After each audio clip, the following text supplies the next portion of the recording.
What's up, football heads? Welcome back to that show. I am your host, Kyle McQueen, and today you've tuned into a very special episode. Today is the first edition of a hot new segment featuring a good friend of mine called Noob Football Picks, featuring the football noob himself, the Puerto Rican prince of the pigskin, my good friend Cesar Rodriguez, will be joining us. He's a relative newbie to football, but he's dove headfirst in, loves the game, and he's embracing it at all levels. So he's here as a relative newbie to give us his picks and, see how your own as a longtime fan, how you stack up against this, as he calls himself, football noob. But with all that said, let's dive in. Move it, football head! Yeah. All right, Cesar, welcome to the show. Thanks for coming on, man. Thank you for having me. How you doing today? I'm good. How are you, man? Nice to see you. It's good to see you too, dude. It's good to be alive on a Tuesday during football season, baby. It's Wednesday, but all right. Is it? Well, the people don't need to know that. Tuesday, Wednesday, either way, it's football season. All that matters are 3 days. Thursday, Saturdays, actually 4 days. Sundays and Mondays. So, it's football season, so thank God for football. God bless America. God bless the NFL. Perfectly put. All right, let's dive right in. First edition of the Noob Picks with the football noob, the Puerto Rican prince of the pigskin. Let's get after it. We got our Thursday night football game up first. Buffalo coming off a close win against the Cardinals, against Miami. Another close win. Stealing one from Jacksonville. I know some Jacksonville fans are still reeling from that loss. But Buffalo at Miami. Buffalo, I believe, is 9-1 in their last 10 against Miami. So what are you thinking? I'm thinking Bills, too. I think Buffalo wins this game. Normally, Miami has the advantage at home because of that stadium, the way it's designed, how, the opposite line, it's fucking basically burning up on the sidelines. But it's a night game. It's Thursday night football. I think Buffalo is a stronger team. I think Miami struggled with Jacksonville, which is another good team. Actually showcase a lot of weaknesses when it comes to the defensive front of that team. So I think Buffalo is going to take it all in. I think this is Buffalo's game, definitely. Granted, this is just my takes. Like I said, these are the new picks. I'm fairly new to the game. I'm just trying to figure out what I see. Well, I do think you bring up a good point about the night game, because I was thinking, well, it's still summertime, like it's still going to be hot out there, but night game should cool down to some degree, and I don't know, Josh Allen owns the Dolphins. So it's gotta be nighttime. It's gotta be humid. It's probably gonna be hot. So probably like at 70, like late, like high 70s probably. But I think Josh Allen and the Bills, like you said, they've been 9-1. I think they have this. I think they have the Dolphins locked down. I don't think they're gonna have any problems with the Dolphins this week. Yeah, we'll see. I'm not high on the Dolphins by any means, but next. Oh, you're not high on Tua? Listen, I was high on Tua until he got paid, and now he's overpaid, and now I calmly and I reserve the right to step back off the Tua bandwagon when I think the narrative has well, that's always the case when they get paid, so yeah, I feel you. It ain't his fault, it's the market's fault. But yeah, that's true. Next game I got here on the slate, the Las Vegas Raiders, coming off a Week 1 loss, going to Baltimore, also coming up off a Week 1, maybe the most heartbreaking loss of the week. Talk about football. It's heartbreaking for Baltimore, and I hate to do this because I love the Raiders, man. I don't know why. I love that team. I love the way they play. I love their defense. I love the way that they have a new coach, and it feels like the culture of the team has changed, and it's more positive, and you can see that they're united. But I don't think they're going to win this game. I think Baltimore's going to get it. Sorry. Yeah, it's hard to argue. Baltimore's pissed. They're probably going to go in that game, smash mouth football, old Raven style. So they're probably just going to be going there and just like, we're going to get some heat on these guys because of what happened on last Thursday night football.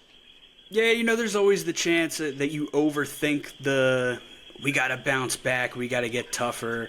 and you lose to a worse opponent, but John Harbaugh has been around the block. I don't think he's gonna. They're gonna be locked in for this. Yeah, coming off the loss, they're not going to be looking past Vegas. I don't know who they got next week, but they should be locked in. I think they should be. I think it should be. It'll be nice to see that defense. It's going to be fun to see that defense go up against that offense. I'm going to tell you that, though. Although, I'm a Gardner Minshew guy, so just in case, if he goes off, you heard it here first. Next one I got the Los Angeles Chargers, 1-0 under Jim Harbaugh, a very Jim Harbaugh game. Two former Baltimore running backs ran wild last week. Herbert, efficient, if not perfect. No, he wasn't perfect. But it wasn't his flashiest game, but I think you could see what this Chargers team is going to look like this year, and they're going to win games, even if they're not the prettiest blowouts, but they're headed to Carolina to play probably the worst football team in a long time. I could probably buy a plane ticket that's more expensive than the actual ticket price to go see that game live right now. It's like $25 or less. I saw someone bought tickets for $1.80. Jesus. In week 2? We're in week 2. I mean, God. I don't know what's going on with that franchise. Clearly, nothing's working for them, and that's sad. It's a very sad situation for the team. It's a sad situation for the players. For the organization itself, it looks bad for them. Like, it just does not look good for the organization at all. And I feel bad for fans. Fans, that team are probably going to be struggling for a while. And I'm sorry, but there's no need to even debate this. I mean, I think the Chargers are going to run over the Panthers just like the Saints did last week. That's the biggest thing, too, is like the Chargers for years have not had the most dominant run game. Like Austin Eckler was fantastic, but he was kind of a multi-purpose back. They weren't committed to running the ball. And you watch Jim Harbaugh is committed to running the ball, but you watch one game and it's like, oh yeah, they might hand the ball off 45 times and just that game might be over in 90 minutes. Hey, they strengthened their offensive line, so probably they're gonna find the holes in that defense easily, definitely. But hey, there's a silver lining for the Panthers fan. $1.80 for a ticket, cheap way. Go. Spend probably $50 on 4 or 5 beers, get trashed. Don't drive, get an Uber, and make sure you play it safe, kids. But the most important thing is go support the team at least, not to see them win because let's face it, they're probably not going to win, but just to have a good time. It's a football game. You got to have a good time. Go make a fan moment. Go do something stupid and crazy on camera because there's nothing in this game that is going to warrant national sports media talking about it for more than 5 seconds. So go do something crazy, and there's a much better chance that in that game you're going to get on TV than if you're at like a Chiefs game or something like that. You might jinx the shit out of this game, just so you know, but Maybe. Wouldn't be the first time. All right, what's next? Next up, we got the New Orleans Saints, appropriately, coming off an absolute you have a Dennis Allen coach team with Derek Carr at quarterback hanging 47 on you. They need to be relegated to like Division 1 AA at minimum. Not even the UFL. No. There's Canadian football teams that might beat up. But the Saints, much tougher test. Headed to Dallas to take on America's team. For those of you who don't know me, I'm an Eagles fan, so we won't hold that against them. Thanks. It pains me to say this, but obviously the Cowboys are going to win this game. The Saints are running high right now. They ran over the Panthers, but let's face it, like you just said, it's the Panthers. It's not. They're not running over any good teams in the league at this time. The Panthers did horrible last year, and last week was the first week of the season, and they were not any better. So I don't think the Saints are gonna get a one over of the Cowboys, especially not at home, not in Dallas, not in that stadium. There's a few interesting points on this game. Number one for me, as a Vikings fan, is does the Saints' curse against the Vikings carry over to Mike Zimmer and his defense? Is Mike Zimmer... Because Mike Zimmer owned the Saints as coach of the Vikings, and the Cowboys' defense was humming last week. So are they going to be able to capture some of that juju and get at, not Smith-Schuster, and get after Derek Carr? Because whatever we saw in Week 1, it's the Panthers. We don't know who the Saints are yet. But yeah, this will be the first test for the team, definitely. Yes. If the Saints can get a win or even keep it competitive until the end of the game, this might not be the Saints we've been used to, where they beat up on cupcakes and then they get throttled by teams that have any sense of a chance to get into the playoffs, and they win 7 games and disappoint, and somehow Dennis Allen still keeps his job. But yeah, I think you're hard pressed to roll with Dallas, even as good as New Orleans looked. In Dallas. Just make sure 20 Dallas players that if you're down by 3 touchdowns, so don't talk shit to Derek Carr, because he's gonna talk back to you. All right, next up, we stay in the NFC South. We got Tampa Bay, who I'm seeing some people starting to be pretty high on Tampa Bay. They won a playoff game last year. Yeah, very tight loss to Detroit in the playoffs. They look good. Baker, only quarterback in the league. You pointed this out to me. They had 4 touchdowns. 4 touchdowns in the first week. Jesus. We'll see if he can keep it rolling, but they get a chance at revenge because they're headed to the Motor City to take on the Detroit Football Lions. I'm not sure what the smelling salt in Tampa Bay has in it. I'm not sure what it is. I don't know what's going on back there, but I think Baker Mayfield has found something within himself. Some commentators say that it's about family, that he's just motivated. Whatever it is, it's working for the Buccaneers, and it's great for them. Obviously, they beat the Eagles in the playoffs last season. It was a heartbreaking loss for me, but they were a good team. They're a good team. They're playing well. People thought they were just going to disappear once Brady retired, and I'm glad that they found someone that actually is doing a great job in that team as a quarterback.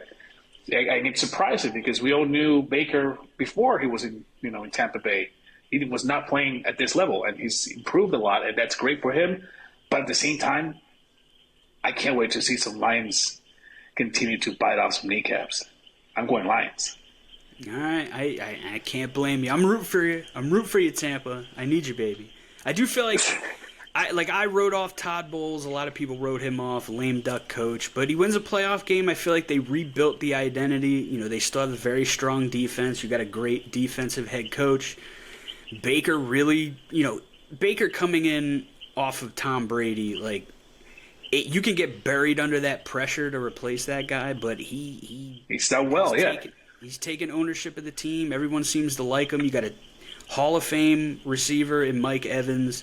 You got another great receiver in Chris Godwin, and some good offensive line pieces, but I'm probably with you. I'd probably skew Detroit.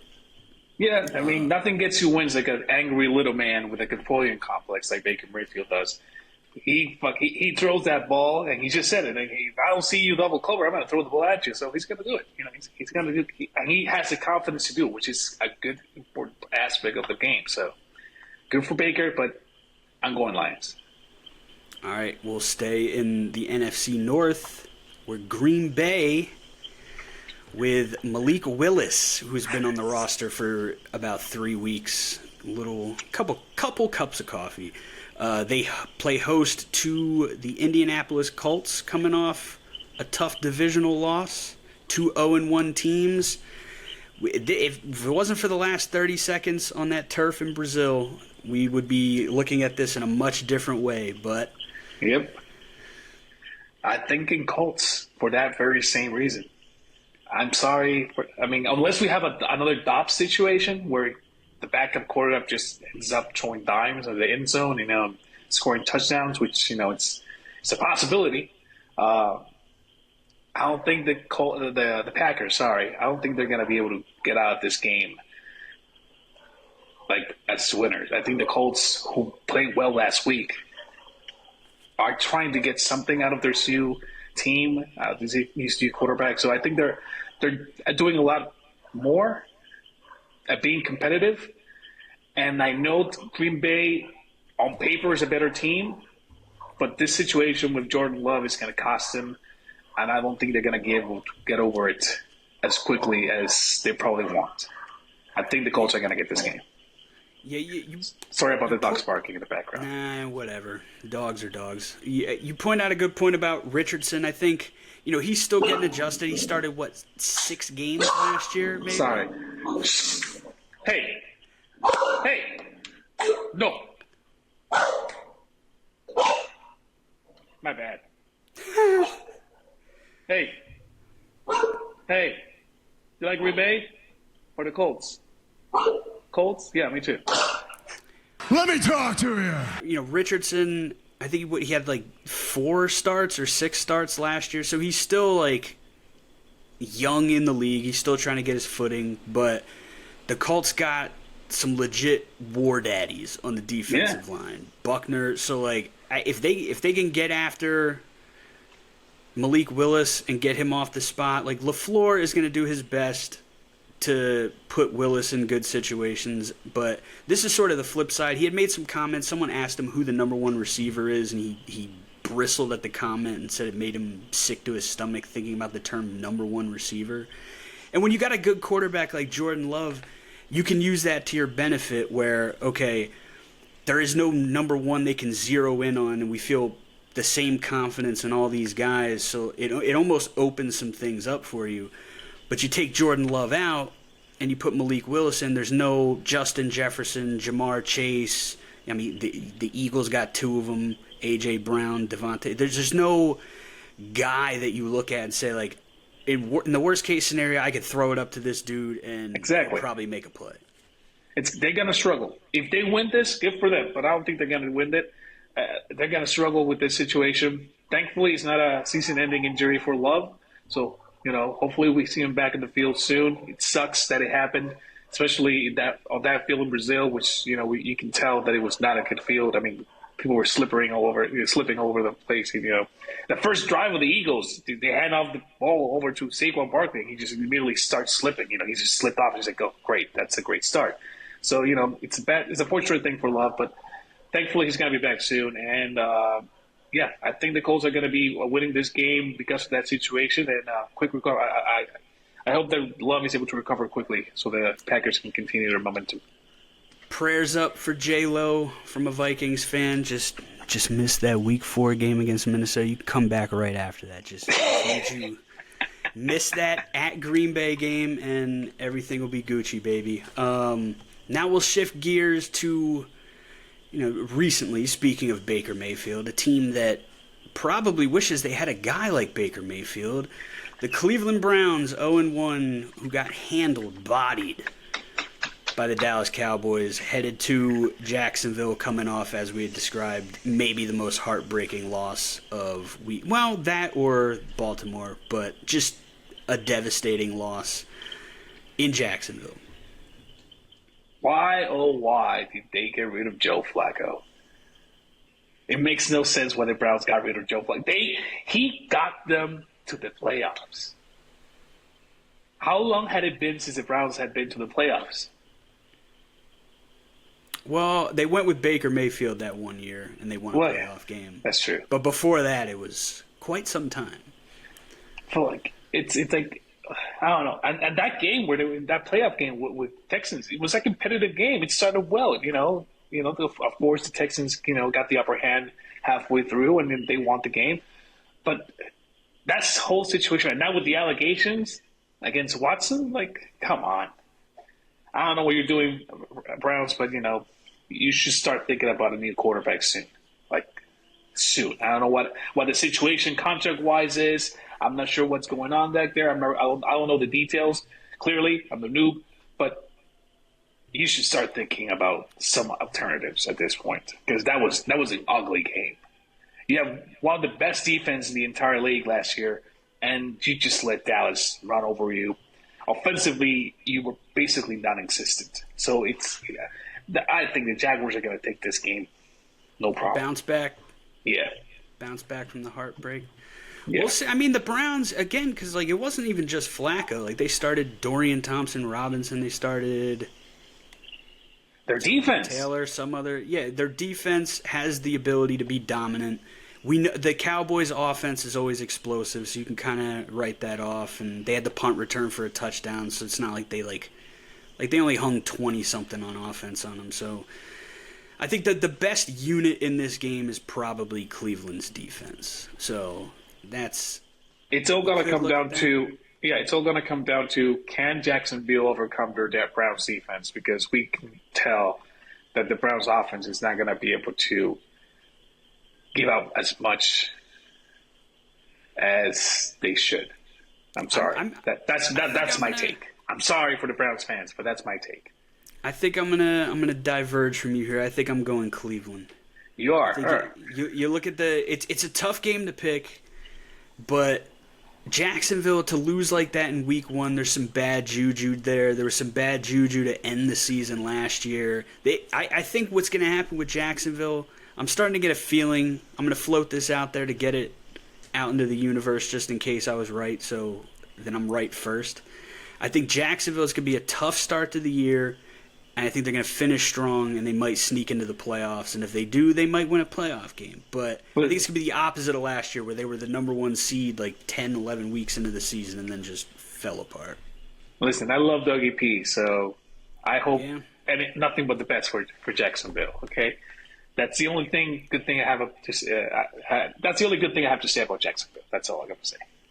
And on the Deshaun Watson front, there's some rumors floating around that the Browns organization was involved in the reporting or the leaking of the information in regards to this new lawsuit. So I don't know, for the wrestling fans out there, I don't know if he's got an ironclad contract or not, but if they're right now, they got a couple lawyers looking through all the bylaws trying to figure out how the hell do we get this. If the NFL prohibits him from actually playing, then you have no choice. You can get another quarterback, And mini rant here, Deshaun, what's he up to? 26, 27 allegations, and he just keeps on playing. And Adrian Peterson, one little incident disciplining his kid, went too far.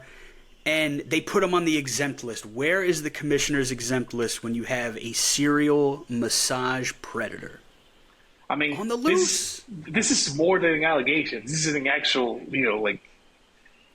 it's an actual case. It's an actual lawsuit about, assault. It's more than just hey, can you just give me a happy ending in the massage parlor? This is more serious than the previous allegations, in my opinion. So who knows what's going to happen? Hopefully they can get that out of the way, and they can find a new quarterback, because I think all the bad juju the Browns have been having are because of that imbalance when it comes to their quarterback. Yeah. Weird to say. Everyone was breaking the doors down to give him a fully guaranteed contract, and then Lamar comes up the next year and everyone's just like, no, we don't want him. We don't want this MVP who is an upstanding gentleman, great in the community. We want the rapist. But we don't have to litigate Deshaun here. That's someone else's job. We're on to the next game. Be gentle. The defending NFC champion, San Francisco 49ers, taking on my fighting Minnesota Vikings, coming off an absolute drubbing. Great game. The second worst team in all of football, the New York Football Giants, who are dead. They're dead. Pack it in. Great game for the Vikings. Great games for the Vikings. You guys dominated. You guys showed chemistry between Sam Darnold and his receivers. I mean, that was great. It couldn't have been better for you guys. It was fantastic. It was fantastic for the Vikings.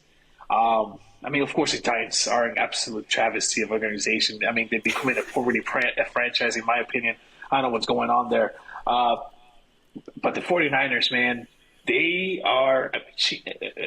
They are not a team. They are a machine, all right? They are rolling. They are steamrolling. There's no stopping them. They didn't even have Christian McCaffrey. They got this backup running back. 28 carries. 28 carries. And in every single one of those carries, he was doing some amazing stuff. he was finding holes in places that I've never seen, more like a Swiss cheese. I don't know what the hell happened there, but I think that the 49ers, and I hate to say it because I'm an Eagles fan, they are the top team in the NFC right now. They were last year. I think they still are. When it comes to the NFC, they are the team to beat. I'm sorry. I'm going with the Niners in this. Understandable, but the word on the street is that there is serious doubt that Christian McCaffrey, who now we can confirm has the Madden curse, it's back, it's real. Oh, my God. That he may not play, and I would like to point out last year when San Francisco went into Minnesota and everyone and their mom was saying, oh, they're going to roll all over the Vikings. The Vikings don't have a chance. And what happened? Because the Vikings have not lost at home to San Francisco in over 30 years. So they can't handle that. Or it's going to keep going. And I hope it keeps going, baby. San Francisco can't handle the cold. My hope is the Vikings last year, historically high blitz rate, much lower week one, and the pass rush looked phenomenal. They exchanged Daniil Hunter going to the Texans, signed Andrew Van Ginkel, who he was like Nightcrawler, dude. He was everywhere. He would just disappear and materialize at the quarterback. They got him. They got Jonathan Grenard, who PFF was hating on him this week, and they could shove it. Because I watched the tape, and that dude, his get-off is insane. Like, I've never seen anyone that can get to the quarterback as quick as Jonathan Grenard. He had a lot of pressures, and they got their NASCAR package. They put Pat Jones II, a defensive tackle, on third downs and rush him. You're still walking 8 people up to the line. You don't know who's rushing. Is Ivan Pace rushing? Is Harrison Smith rushing? Josh Metellus? All the boys. They're all in the mix. San Francisco is going to win. But they might. Listen, all you're saying is true. It was a dynamic team effort on the defensive side by the Vikings. But you got someone like Brock Purdy, who for some reason never fucking worries when he's in the pocket. He stays focused, and that's why he's successful at what he does and how he uses the weapons that are in the offensive side of San Francisco. So it's going to be great to see that dynamic defense that you guys have right now trying to get to him. So best of luck, but I still think the 49ers are going to win. Also of note, last year, the San Francisco 49ers did not have Trent Williams or Debo when they played the Vikings, and they will this week. So, yeah. Debo. Bet accordingly. All right, moving right along. There's no connection to the previous here, unless you want to go back to the 2015-2016 wild card where the Seahawks stole one from the Vikings because Blair Walsh sucks. The Seattle Seahawks 1-0 coming off a solid win. You can't be mad at it against the New England Patriots. In New England, coming off of maybe the upset of the year so far. Yeah. That was for Adam. Taking down the Cincinnati Bengals. Nobody saw that coming. So Can New England keep it rolling? Very underrated defense. The second half of the year last year, their defense was top-notch.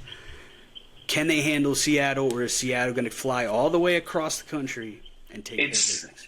It's going to be interesting, but here's the thing about mayo. I like it on my sandwiches. I like it on my hot dogs. I like it on my fruits, on my potato salad, But I also like him as a head coach. I think the Patriots are going to get this win. I think they are. I think this is the year where the Patriots get back to being a good team. I think Mayo is the head coach for that reason. Yeah, they did a hell of a job against Cincinnati. The Seahawks got a nice win over the Broncos, I believe. Was it the Broncos that they faced? Mm-hmm. Yeah, so they're good. Seahawks are good. They're still good. They have never stopped being good. They just, they have to change some stuff. They have a new coach this year, so they have some stuff to learn as well. They're in the same position, these two teams, except that, I think Mayo is in a better place with New England, and I think New England is going to continue, and they're going to win this game. You make a compelling argument, to be honest, because when you think back, like 2 years ago, the Patriots weren't awful, and they made the playoffs the year before that, and their defense was great last year. So, I haven't dove into regression statistics or any of the meat and potatoes of their year last year, but it does feel like they might have been worse, or their record might have been worse than they actually were when you total it all up. And I think Jacoby Brissett should play more consistent football for them than Mac Jones, Bailey Zappi, and whatever other slappies they ran out there last year. So I don't know. I again, Seattle, it's a 1 o'clock game, which is a 10 o'clock a.m. game for them on West Coast with their body clock. They got to fly across country. Yeah, jet lag is a real thing, and it's not good. So that's going to have a lot to do with that. Yeah, definitely. I'm not going to make my official pick on that one yet, but you got me considering the Patriots. I wasn't before because I do like Seattle, but there's something to like. There's something to like there. It's just like to me, the Patriots at this point are just in the same situation as the Raiders. New culture, and it seems like it's working, and that is always important. If the team feels nice, if the team feels motivated, if the team feels confident in what's going on with their coaches and the rest of the teammates, it creates results. Besides all the practicing, all the drills, when you have a good culture in the team, that motivation, that mental aspect of the game creates results. So I think the Patriots are in a good place this year to make a comeback from last season.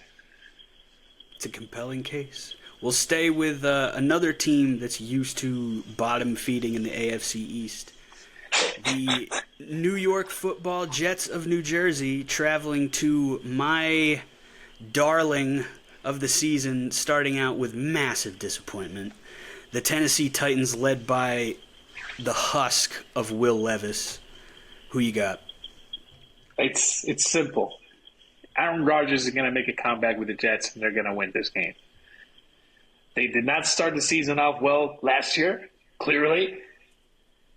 Things did not go according to plan this year, but they were facing the 49ers. Like I said, the 49ers are a machine. They are used to it. This is basically like a preseason game for Aaron Rodgers, where he's just getting used to actually having a full game with his new team for the first time since he actually joined the team. So I think that now with all those kinks aside, where he knows, okay, this guy drops the ball. If I throw it this way, this guy, I can combine on him. I think if they're able to figure that out, I think they're going to win it, and I think they're going to be able to figure it out. So I think the Jets are going to take this one. Yeah, here's the thing, too, about the loss to the 49ers in Week 1, and I don't know why I didn't think about this before. I bet money on the Jets at plus 190 to win the game. Aaron Rodgers has historically gotten his ass kicked by the Niners. So for whatever reason, sports are weird like that. So I don't know that we can, call that what the Jets are going to be, just because there's always something weird like that happens when Aaron Rodgers has to play the 49ers. And as much as I want to pick my Titans because I guaranteed that they were going to have a winning record and they're probably going to make the playoffs, Will Levis, listen, Bill, if you're watching, if you're listening, get it the fuck together. I need you, baby.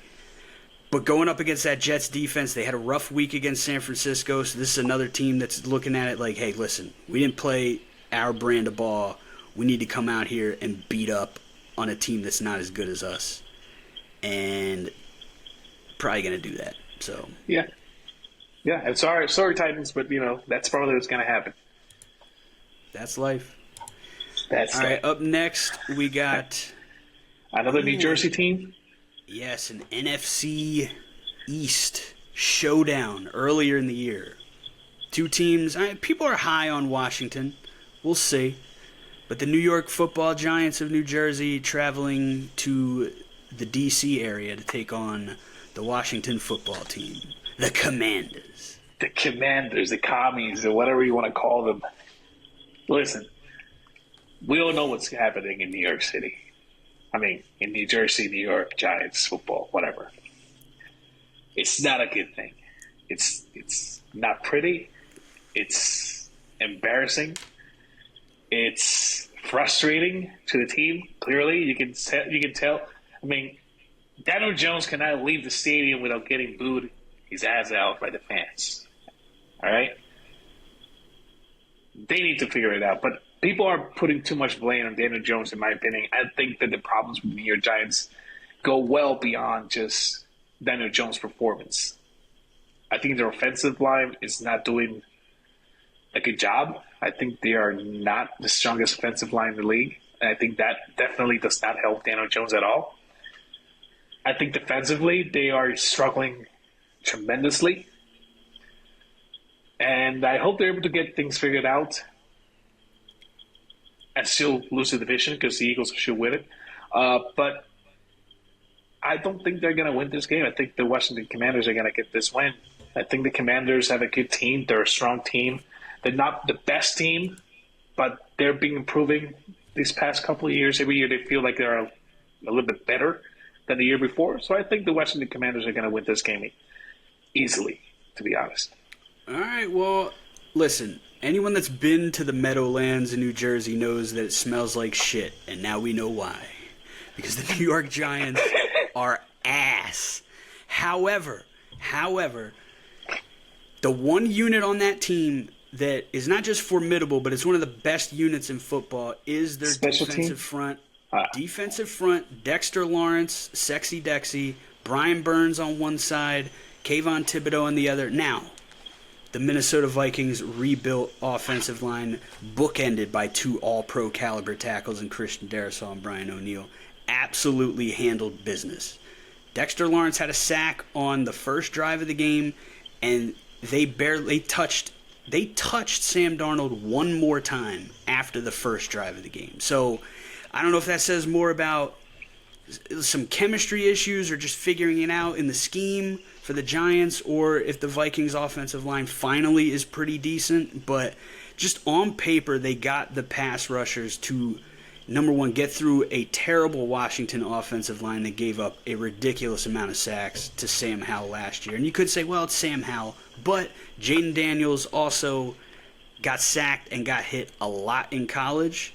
So that, I think, is going to be the key matchup. I'm not going to go out on a limb just yet and pick the Giants. I may later in the week, but it's worth noting that the Washington, their biggest Achilles heel, could be the Giants' biggest strength, and if they can work the game plan around that, the Giants could come out with a win.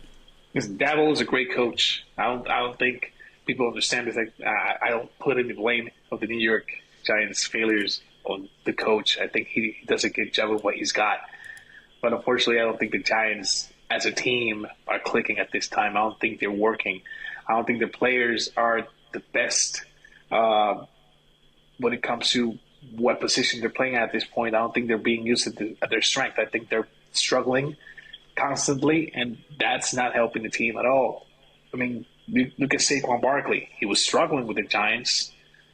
First game with the Eagles, scoring 3 touchdowns. So I think it all comes down to that offensive line. I think that offensive line needs to be better for them to become somewhat of a threat as an offensive team. Because when it comes to defense, like you say, yeah, they have a couple of players, but when it comes to the offense, that offensive line is like, a defense can run through it like a knife and butter. Yeah, and we did. Next up, we got a clash of 2 0-1 NFC West teams. 2 teams that lost heartbreakers. These are 2 teams, I think, better than a lot of other 0-1 teams. The Los Angeles Rams going to Glendale, Arizona to take on the Arizona Cardinals. Who lives in Arizona? Jesus. Just that weather. Like, who wants to live in a desert, man? I don't understand that. Listen, the Rams, I like the Rams. I think they're a good team. They're a strong team.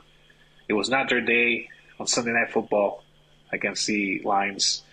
But I think they're going to win this game. Mainly because the reason I think they're just a better team. I don't think there's anything specific about it. I just think that as a whole, I think the Rams have a better team than the Cardinals. So I think they're going to take this one. I'm really interested to see this game. The Cardinals were maybe my number 2 team behind the Titans of teams that I thought were the worst in their division that were going to make a run at the playoffs. And They look good against the Bills. Now the Bills are figuring some things out. They had a lot of changeover on defense, a lot of changeover at receiver, so it's going to take some time for the Bills to feel like the Bills again maybe. But Arizona, they were in the game. They were very competitive. And the Rams, I'm not 100% sure what to make of them yet. Like last year, great run game. They redid their offensive line scheme. Obviously, you got Cooper Kupp. Puka Nacua now is going to be out at least 4 games, so that's something to contend that sucks. with. Matt Stafford, obviously, he's won a Super Bowl. He's thrown for a lot of yards, a lot of touchdowns, a lot of interceptions, but they don't want to talk about that. So we could look back. If Arizona wins this game, we could look back on this and say, like, oh, yeah, that's when we should have realized that the Rams were going to have a rough year. But I don't know. The Rams could be a team that wins a playoff game, or they could be a team that wins 6 games and misses the playoffs. I'm not sure about them yet. Hey, if the game against the Lions was, anything importance for the Cardinals, I think they should just see how badly that defense got run over by the Lions at the end of that overtime. Like, if that's what it takes, just run the ball. I mean, if you have a strong running back team, run the ball. Because clearly, I'm not sure if the defense was just tired at that point, because, it's overtime, it's late in the game, they're tired. So, but I've never seen a team just run through a defense like that, like the Lions did that. Like, it was just hard knock football, like, just went through it. So, if the Cardinals have any chance of winning this game, I'll say look at that, see what the Lions did that worked, and try to come up with some great set pieces. I mean, they got a new wide receiver that only had 4 yards, one pass. What's his name? Marvin Harrison Jr. Is that his name? Yeah. They gotta get him involved. Get him more involved. Try to make some plays for him. Obviously, if he's not covered, because if he's covered, it's going to be hard. But he was wide open at one point in the game. People were pointing it out. No pass to him. He probably would have scored a touchdown. But, just get him involved, see what he can do. At the same time, look at what happened in that Detroit game and see if he can come up with something. But I don't think that's going to be enough. I still think the Rams are going to be able to get this off, to pull it off. Yeah, we'll see. You talked about culture a few times. Arizona was another team, very surprisingly, because Jonathan Gannon was ridiculed early before last season, but then it felt like that team was fighting hard for him in a really bad year, and they didn't stop. So I think he's establishing something down there that I'm curious to see how that plays out this season. As a coordinator, he was great. He took us the Eagles to the Super Bowl, so I'm not going to say anything bad about him. So it was his first year as head coach. Let him handle things. Let him get established. Bad team, and Kyler Murray was out for virtually the whole year. So you can't put it on him. To me, the biggest takeaway is when they had Dobbs for the first half of the year, they were competitive. They were in virtually every game that they played. The first half of their games was always a struggle for whoever they were playing. So there's something there. We'll see how it goes. But definitely. Our next game, a 1:25 kickoff on CBS. Potential revenge game. As of recording, there has not been a starting quarterback named. The Pittsburgh Steelers going to Denver. Is this a Russ revenge game, or are we going to run it back with Fields? Who wins? Pittsburgh, Denver, why? I'm torn on this game, honestly. I think that if Russ plays, they win. And I think that if Fields plays, Knicks and the Broncos win. So I'm still, conflicted at that point. I don't think Fields is it. I don't think he's got it. I mean, you could have said, "Oh yeah, it's because he's in the Bears," but we saw the same type of play from him in a new team, a completely different team, and he was just playing the same. He doesn't feel confident enough. He's making passes I think he has 0 passes to the middle of the field, man. Yeah. I've seen the memes. He's not playing to the level that people thought he was going to play. And people could have said, yeah, he's in the Bears. The Bears are horrible now. He's in the Steelers now. The Steelers are not a bad team. They're a completely different team, and he's delivering the same type of game.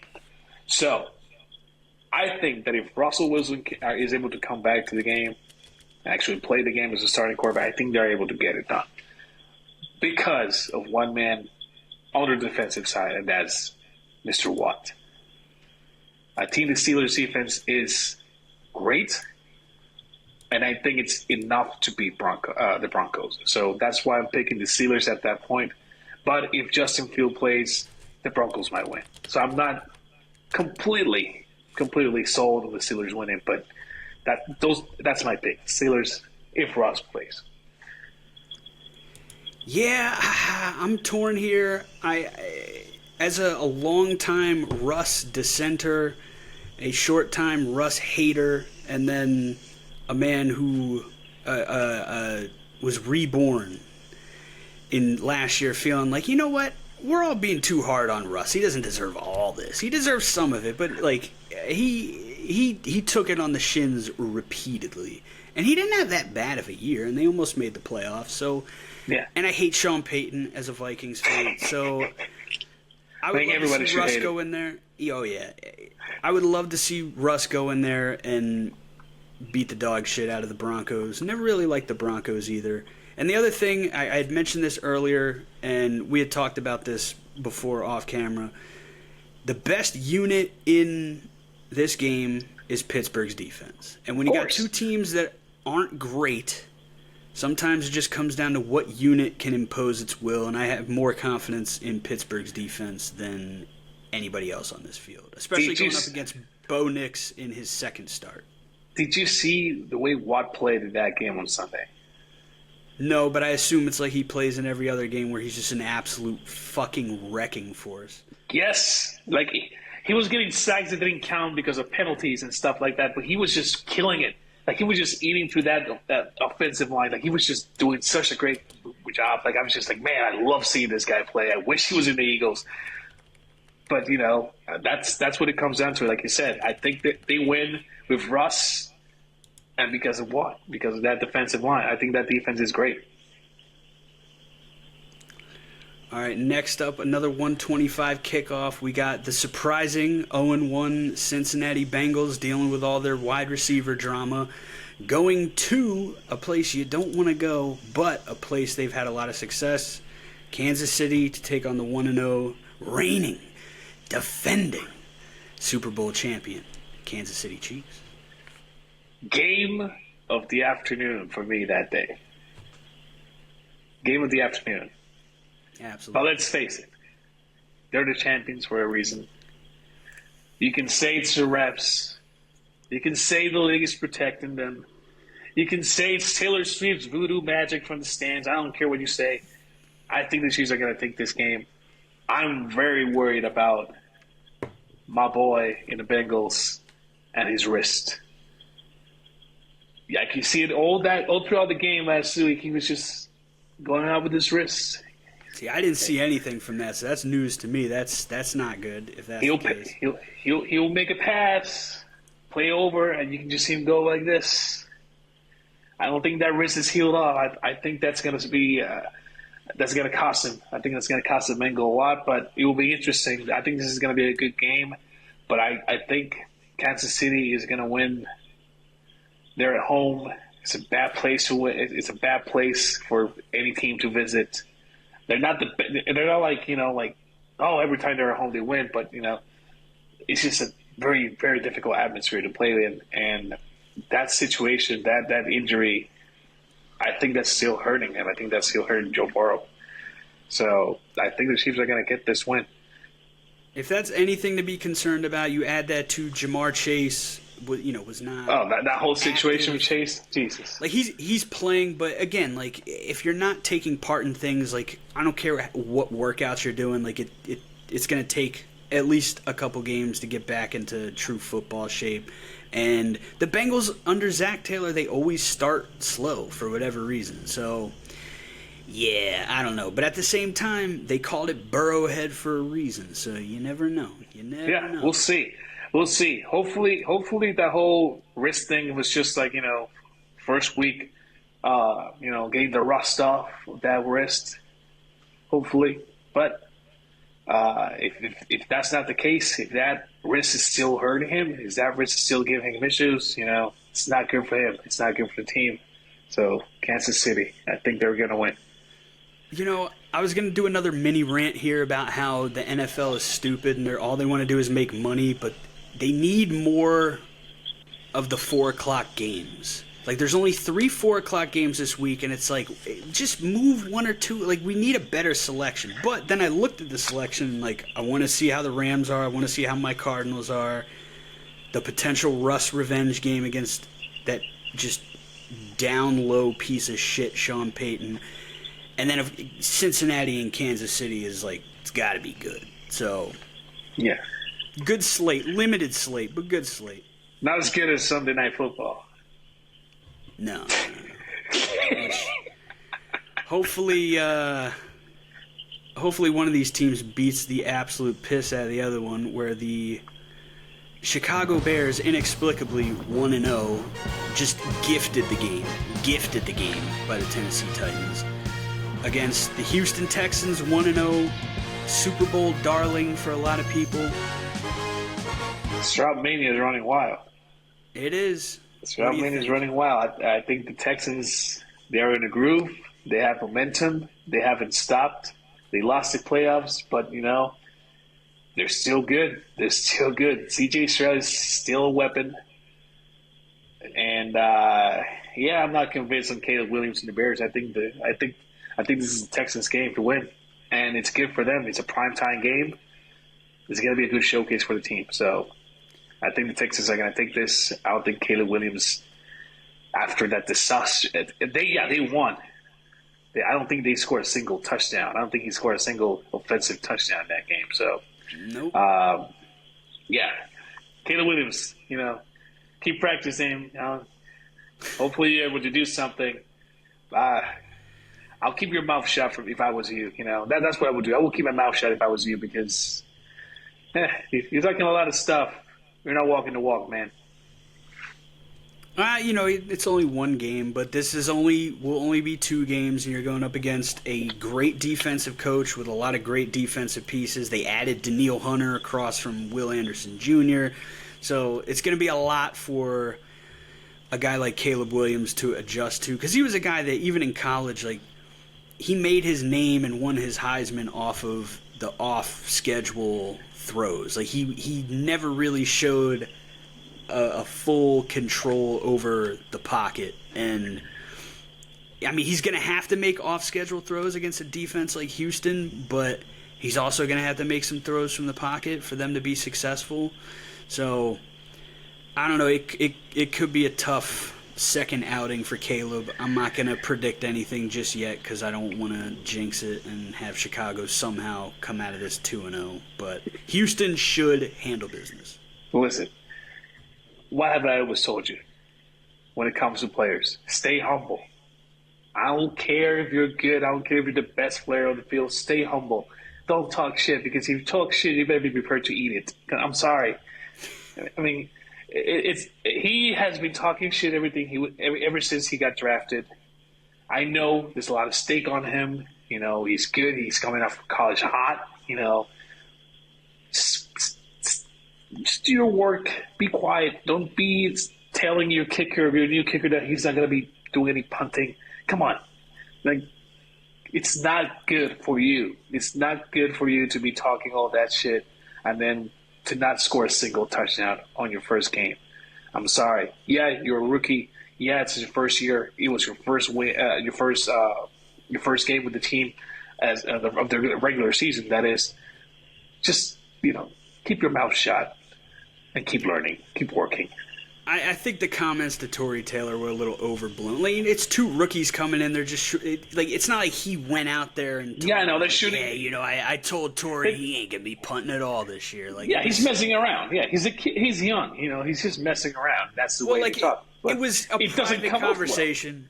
It was a conversation between him and Tory Taylor that got reported on. So, like, if he was, like, out and about in public talking shit, I have been defending Caleb Williams because I think the nitpicking of him has gotten it's gone a little too far. Like let's he's not as bad as like Josh Rosen was or some of these other guys. I have no personal problem with him except for the fact that I think he just should keep his mouth shut. That's all. Like just stay quiet, keep doing your work, try to make that team better. I mean you don't care. You want the Bears to suck because you're in the same division, but I have nothing personal. I don't care if he paints his nails like fuchsia pink. I don't care. All right, just play a good game, keep your mouth shut, do whatever you can to help that team. If not, then whatever. All right, well, there's one left. Monday Night Football. Kirk Cousins leading the Atlanta Falcons into Philadelphia to take on your Philadelphia Eagles. Now, before you get into this, I have some things I wanted to pull up. I wanted to look up Kirk Cousins' career record against the Eagles and at Philadelphia. Go ahead. He is surprisingly, he's 6-5 career against the Eagles, but 3-4 in Philadelphia. And what may be the weirdest part about this is the third season in a row that Kirk Cousins has played on the road in Philly in Week 2. Yeah, that's true. Last year, I don't know the why. Vikings. Yeah, the last 2 years with the Vikings, they played Week 2 in Philly, and now once again. And the last 2 years did not. I mean, last year he threw 4 touchdowns, but the results were not there. So a little bit of a house of horrors for him. He had his whole Kirk can't win on Monday night, but he's won like 3 or 4 Monday night games, including against San Francisco last year. So I think we could relax on Kirk on that. But a lot of dissection on what's going on with his Achilles, them running everything out of the pistol. Only team in Week 1 that did not run a single play-action play. And if you have been a fan of a team quarterbacked by Kirk Cousins, you know Kirk is at his best running play-action. So he did not move, man. Yeah. He did not move. That Achilles has to be hurting him. He's probably not healed up 100% yet. That game was a disaster for him, clearly. So maybe he comes back this week, but hopefully not, because I'm picking my birds. I'm going with the Eagles. Got to. I gotta support my team, but let's just talk football. Last season for the Eagles was a disaster. We started well. We started so well. We had that Buffalo game that went to overtime that we won with that Jalen Hurts touchdown. Then after that, it was just downhill from there. It was a bad end of the season. We lost in the first round of the playoffs to the Buccaneers, where I'm pretty sure Baker Mayfield was smelling something other than smelling salt when he was walking down to the stadium. I'm not going to say anything else besides that. I'm sure that was not smelling salt. Anyways, but what I saw from the Eagles in Brazil against the Packers gave me a lot of hope. I saw a lot of improvement in the defense. The running game defense still has a lot to improve. They got to work on that. But I think the secondary was better. I think the coverage was better. I think the tackling was better. Hard not to be. It was such a refreshing image for me to just enjoy the Eagles playing again and seeing them work so well in defense. There's a couple of guys missing. We're missing Kelsey. At center, we had that horrible fumble where Jurgens actually snapped the ball prior to the actual call by Hurts, so he fumbled out. But that's just stuff that we can work on. Offensively, it was a horrible start with the conditions of the field. But when we got things going, we got 3 touchdowns by Saquon. We got 1 by AJ. Smitty looked great, making some nice spins coming out and just able to get those first downs and stuff. So I'm going with the Eagles because of that reason. I think the Falcons, unfortunately, are not there yet. I think they're trying to do something different, but unfortunately for them, they are not good enough team to beat the Eagles at this time. Unless Kirk Cousins starts playing some Creed in the locker room before they come out, I might be worried. But if not, then I'll be fine. Yeah, the Falcons, they're installing a new offense. They're installing a new defense. You got a new quarterback who appears to, at the very least, not be mentally confident in his Achilles. And that could be the case. It could be completely healed, and it's just a mental thing. Because, Kirk was kind of always a head case until Kevin O'Connell. And Kevin O'Connell talked a lot about we want to quiet Kirk's mind. And he had his best 2 years under Kevin O'Connell. But you don't have Kevin O'Connell now. So can they quiet his mind when his mind is thinking this Achilles, I don't know if I can plant properly. I think he's going to get picked off at least once. It wouldn't surprise me if he got picked off a couple times. Because if you're trying to force these tight window throws and you're not driving off your back foot because you're afraid of the Achilles, it could lead to disaster. And you also got to factor in the Eagles' defensive front is going to get after him. And if he can't move, he's going to get hit. Yeah, he's going to get hit. You got Jalen Carter, Jordan Davis. And then you got this Bond. Bond was doing great. Did you see Bond against Brazil? Against the Packers in Brazil? He was doing great stuff. That final sack, I'm sorry for what happened to Love. But, and then, of course, you get to what happened at the end when they sacked the backup, forget his name. That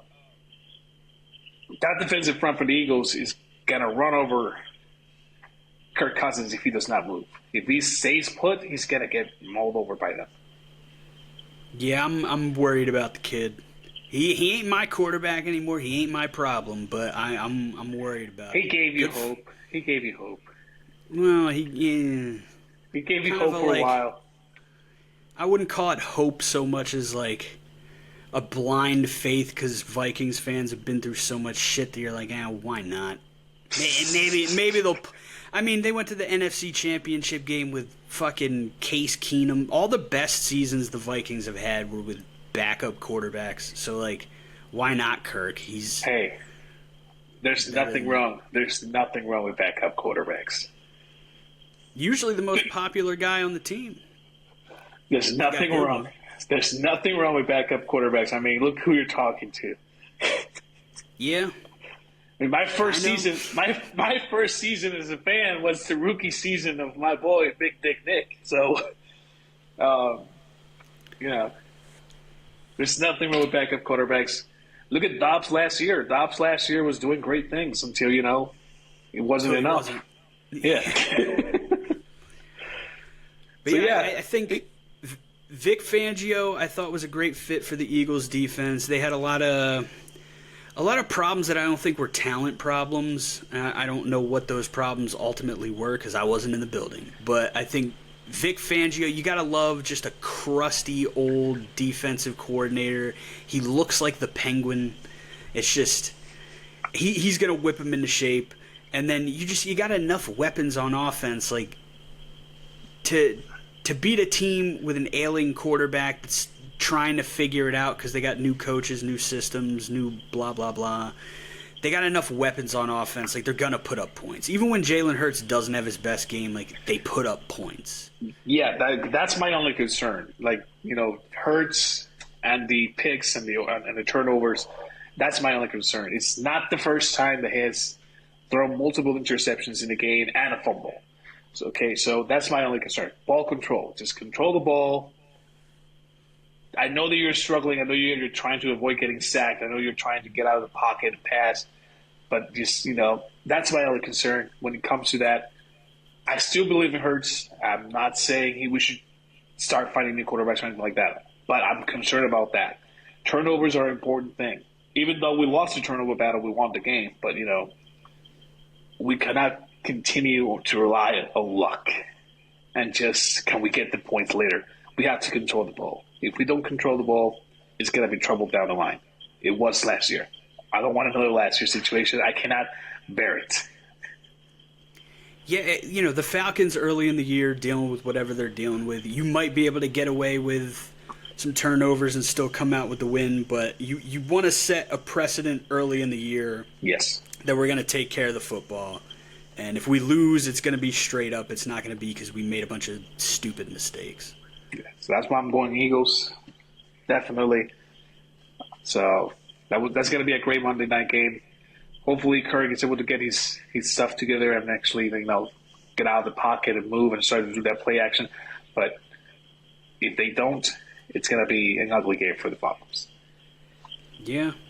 I mean, it seemed like with the driving off the foot issue and him, trying to overcompensate with the arm, squeezing tight window throws against Vic Fangio, usually running some zone stuff. We'll see how that turns out. But, yeah, I ain't picking Kirk in week 2 in Philly unless he's on Philly. So I'm going with Philly. I mean, think about this. First home game for the Philadelphia Eagles. After a win, that stadium is going to be... Oh, not only that, I'm pretty sure it's Nick Foles' appreciation night because I'm pretty sure he's getting inducted into the Eagles Hall of Fame. So it's going to be an atmosphere in that stadium. That could be a curse. I feel like anytime, seriously, like anytime there's like, we're appreciating this person, we're going to put this person in the Ring of Honor, it's always an invitation to just play like absolute dog shit. But Jesus. I don't see Hopefully it. not. I don't see it in this. Yeah, I think the Eagles Hopefully not. should and will take care of business. But do you have any last hot take predictions? Not just the results of the games, but anything pertaining to this weekend's slate of football. Anything you want to get out into the universe so when it happens, you can point to this video and you can say, I told you. Yes, I do. I have a couple. I think when it comes to Thursday Night Football, I think Josh Allen is going to have not one, but multiple touchdowns as a running. He's going to run into the end zone a couple of times by himself. I don't think he's going to be able to when it comes to the red zone, get past the coverage. So I think he's going to run the ball into the end zone multiple times. Let's see here. I have another one in the Saints and Cowboys game. I predict the Cowboys are going to beat the Saints by double digits. Ooh. That's got to be tough to say out loud. Yes, it is. But that's my prediction in that game. And when it comes to the Patriots and Seahawks, I predict the Patriots are going to win, and they're going to win convincingly, comfortably. Double digits as well. Well, I just looked it up. If you're schmelling the Josh Allen two plus rushing touchdowns, you can get odds starting at plus 330. So if you like that, tail the man. Plus 330, little $10 bet and get you 33 in winnings. That's all I got. My last prediction has to do with the Bengals Chiefs game. Travis Kelce would not get a single touchdown. Did he score? He scored in week 1, right? I believe he did not. Okay. All I know is I had a special bet where either him or Derrick Henry needed to score a touchdown. Derrick Henry took that off the table right away. Cashed my first bet of the season. You love to see it. But for some reason in my head they both scored, and I was like, oh, yeah, we got this easy. But maybe not. I don't know. Travis Kelce did not get to see a lot of action that game on Thursday. I think he was a little bit on the back end. I don't think he got all the action that day. And something tells me that's going to be the case for a couple of weeks going forward until he wakes up. It's the awful haircut. So he looks like a redneck lollipop. I don't know what it is. He just looks weird. Yeah, he probably pulls it off better than most, but still, nah, dog. Yeah, but those are my actual predictions to the game. I don't have any other predictions to the game, so I'm not going to predict anything in the Eagles game because that will be jinxing stuff, so I'm not going to do any of that. But, yeah, those are my picks, my new picks. Like I said, if you do not agree with me, that's all right. I'm a noob at this. So just let me know if you agree with me or not. I don't know. If you agree with me on most of the picks, obviously, Some of them you actually disagreed or you abstained from actually making any picks. So that's great. That's good to know that I'm not the only one thinking the same way. All right, well, Cesar, where can our esteemed and incredibly intelligent fan base find you on social media? Right now, you can only follow me on Instagram at Pick6FallsFinish. For any of those wrestling fans as well, you can understand the reference. That's Pick6, number 6, Falls Finish at Instagram. There you have it. Cesar, brother, it's always good to see you. Always good to talk football. I'm glad to have you on the show. We'll keep doing this as the season rolls along. And I got a good feeling about your picks. I think you're going to have a good year picking games. Well, we'll see. We'll see about that. I'm going to keep this list very close to me. I'm going to make sure that every game is counted and make sure to see every week how I did on my new picks. Thank you so much for having me, man. It's a pleasure talking to you, especially a pleasure talking football with you. All right, thanks again, Cesar. Thank you to the beautiful listeners, the beautiful viewers. And until next time, take it easy, football heads. Go Birds.